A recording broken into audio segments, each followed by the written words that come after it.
Hey, this is Dan from Dan's Urban Survival and Prepping, and let's talk about sex and s.h.t.f.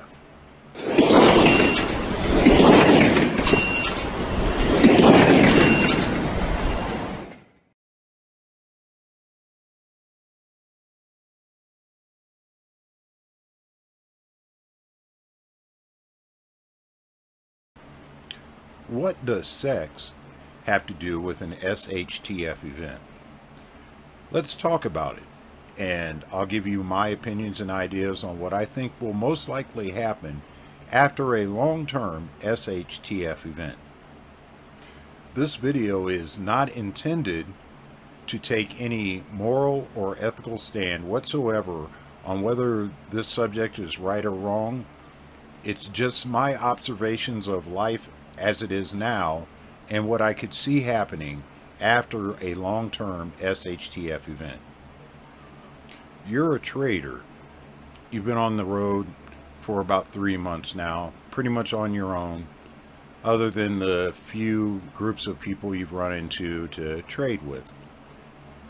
You meet a man also coming down the road and begin a conversation. And he tells you he's interested in trading, if you would be interested in coming back to his location. You get to the area where he's camping. It's a large warehouse.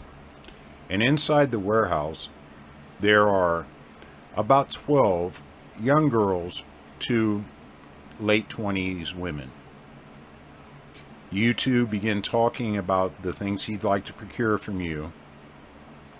And he says to you, I really don't have too much more to trade, but if you want to take one of these girls with you, she'll do whatever you want.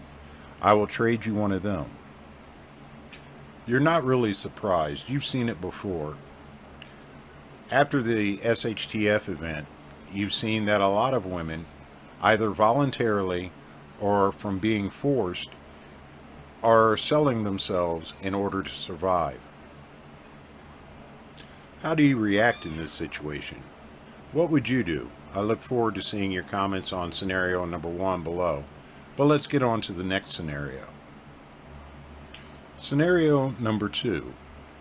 You are guarding an outpost about a mile from your retreat, as you guys do every day, when a group of men that outnumber you come up with several young girls.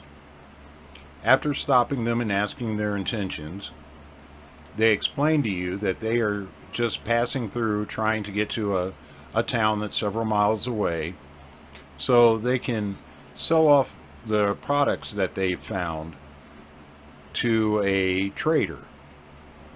Now, they've shown no hostile intent to you. They've been actually quite friendly.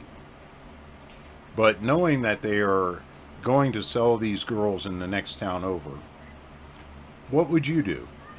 Again, I'd like to hear your comments and responses below. So these are the 2 scenarios I'd like to lay out before you to see how you would react and what you would do in these situations. Now, there's no right or wrong answer. This is one of those gray areas that I talk about so much in my videos. So I look forward to hearing from you guys. And until next time, this is Dan from Dan's Urban Survival and Prepping. Take care of each other.